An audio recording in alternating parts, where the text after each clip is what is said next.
Damn, this month was so mixed. So mixed. Rollercoaster ride had been the norm for Man United in the month of October, going from the gutted loss to Fergie time winner that brought massive positivity into the national break where it hyped up the fanbase, and then going back smacked by bitter rivals again. Oh boy. Basically, Man United in the month of October played a total of 5 matches including 2 Champions League matches, accumulated 3 wins and 2 losses. With these wins and losses, it's safe to say that Erik ten Hag was not an artist nor in any shape or form in a fan of artistic, because he doesn't draw with his team. You get it? Huh?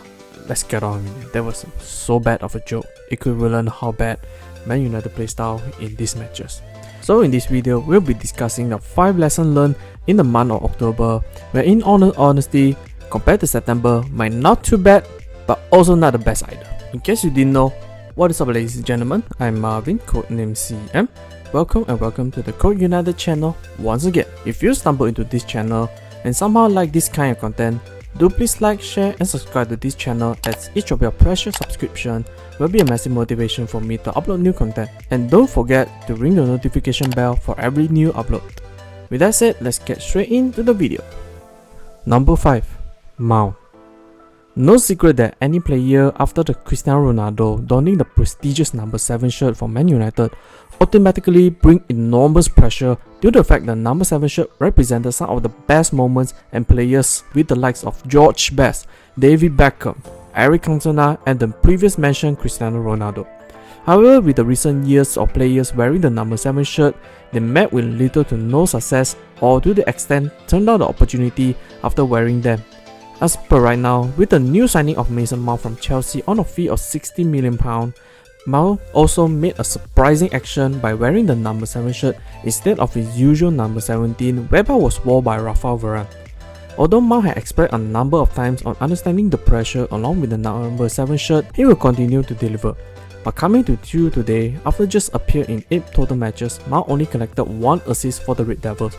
To add further context, before the international break, Mount had been considered to be one of the better or the consistent performer, especially against Brighton, when Mount has shown his quality both on and off the ball. Yet coming to the last 3 matches, with unknown reason, instead of rewarding solid performance, Erik ten Hag seems to bench Mount in favour of Scott McTominay, whom we will be bringing up later in the video. The last straw is Erik ten Hag bring up Mount, replacing the only defensive midfielder available for Man United, Amrabat, in the Manchester derby, hence bring way too much scratching heads. Hence, Mount's role in Man United had been very confusing, either as a box-to-box midfielder, deep-lying playmaker or advanced midfielder. None of us had a clue. And we can say it's very pitiful of Mount getting out of the mess in Chelsea, yet dropping to another mess of Man United. Worse than that, his number 7 behind his back will not be a helping hand either. Number 4, wake me up when Shaw and Martinez are back. Dalot, Maguire, Evans and Lindelof. With all due respect, all of them can be or should be a solid players. However, all of them, with the exception of Dalot, was not the most creative nor press resistant players on the ball. Evans, despite his amazing assist to Bruno, in other matches particularly against legitimate title contenders, has shown to lack of the defensive quality, especially physically and the legs to defend any striker. While Maguire also did showcase some of his quality using his height and aerial ability that helped Man United not 1 but 2 undeserved wins. Let's be real here. Maguire was not known to associate with press resistance, instead he can be very error prone, but his witch hunting downside was his defensive IQ and all game reading ability. The match against Man City with the Blues score 1 but in real can score another 2 if Onana was not amazing recently on almost the same play. Player drive to the byline and crosses to the back post. That's the play. While for Lindelof, to give him the benefit of the doubt, Lindelof had been playing on his unnatural position of left back. Given that Man United left back had almost to no one due to injury crisis hit, in general Man United backline, given their strengths and weaknesses, their biggest problem was none other than passing out from the back. Man United backline without their best technical player of Lisandro Martinez and Luke Shaw has struggled to even move the ball out of the defensive third, let alone the halfway line, if the opponent tend to press aggressively, as none of the players are capable to receive and attempt to wiggle their way out of trouble. This led to a lot of frustration, and the absence of Martinez and Shaw had been heavily missed. Number 3. McTominay fluke. Remind me of something. How old and how long is Scott McTominay was in Man United shirt Can someone really tell me? Let me check though. McTominay, born on 8th of December 1996, made him 27 years old and had been Man United since 2002. That made him 21 years in the Man United, which made him spend almost a quarter of his life in the Old Trafford. Yet we are still here talking about both terrible and amazing at the same time. Let's be very honest here. McTominay during the international break looked like a complete world beater, scoring left and right, and even scored an absolute banger free kick that got ruled out.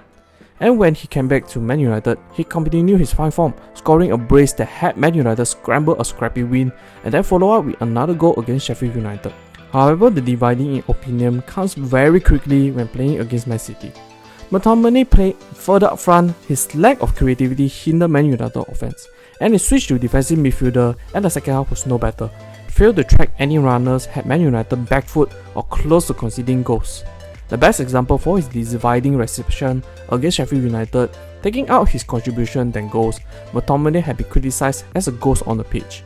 Against Sheffield United, McTominay had a total of just 18 touches and completed 8 out of 9 passes under barely over an hour on the pitch as a central midfielder, a position where most likely to see a lot of the ball. But McTominay, aside from scoring that goal, his mere 18 touches and 8 completed passes was shocking, highlighted how unrelated to the team's success. Of course, his contribution of goals should not be denied. That led to one crucial question. Since McTominay was so great up front, had the Scottish been played the wrong position his whole career? Could we make any amendment right now? But given his age and development, nah, don't think so. Number 2. Onana growing confidence. With some positivity, finally, Andre Onana's journey in Man United had not been smooth sailing, but rather met with multiple road bumps and flat tires. Onana's early season met with multiple criticism due to made a numerous costly mistake that resulted either goal conceded or penalty given. To add salt to injury, Onana's bread and butter ball playing ability had not grown effect on a United team, as Onana this season in the Premier League has attempted 4.3 long balls under just 35% compared to last season. In Inter Milan, the Cameroon shotstopper attempted 6.1 long ball but with 45% accuracy. Also compared with the club legend David De Gea last season, David De Gea attempted 4.9 long balls with 36% accuracy. This stat meant that even with the signing of world-class ball-playing keeper, still do not really help Man United playing out from the back. What the hell? Despite that, Onana, when coming to the Copenhagen match, even with Man United take the most control on the match and leading it by 1 thanks to the unexpected goal from Maguire, Man United considered penalty a last minute of the game due to handball by McTominay. And all eyes was on Onana, as if Man United draw this game meant that Man United has high chance going out from the Champions League. But as cool as ice, Onana managed to make a solid save, brought Man United fans and players to their feet, and seemed to be the boost for his confidence. While going into the Man City game, even with Man United losing by 3-0, Onana delivers 7 saves, including a couple of world-class close-range saves, shows the growing confidence in Onana. But Man United as a whole still a shamble unit, and Onana had been a glowing ember that may or may not brighten the losing hope. Number 1. Erik ten Hag. Calling for Erik ten Hag to be fired had been a talking point for the past 2 months, and with the past week had been the fiercest. Clueless, tactically immature, no structure, no playstyle, abysmal in-game management had been the norms of mockery to the Dutch manager. Even for me, as a supporter for Erik ten Hag, has a big doubt on some of his tactical adjustment. Playing the most creative attacking midfielder Bruno Fernandes on the wing with Anthony available, benching Mount and Amrabat, and constantly picking Rashford even with his awful form this season were just a few red flags for Erik ten Hag. As my previous monthly review, with the mention that this season would not be a season to look forward was because Man United, even with 2 to 3 months in, there was no firm playstyle or hope to look into. In fact, Man United was going the opposite way, while other rivals like Spurs had made significant strides in both their result and tactics. Nonetheless, after coming down and think through, maybe and just maybe Man United had overachieved last season, given both Chelsea, Liverpool and Aston Villa were struggling and Newcastle were just on the rise, gave Man United a leeway on many occasions. I think that this season was more likely how Man United should be. closer to mid-table team rather than title contender. Coming back to Erik ten Hag though, to me, given his many questionable decisions, I would say he just under similar situation as previous manager, working with players he got and unable to get some of his priority signings, even with some of them obtained, but we know that's not enough. In short, Man United need to accept that a new rebuild is required, and I mean a long rebuild like 2 to 3 seasons rebuild. Plus the Glazer need to go, or just a whole new owner like Sir Jim to take over, or else the sacking of manager will not have any positive result to anyone, due to I don't really see any manager who have the right mind will accept this toxic environment of Man United right now. That's the end of the video. What do you guys think? What's your take for Man United's situation or performance in the October month? Comment down below so that we can have a discussion. Hope you all enjoyed this video. I will see you all in the next one.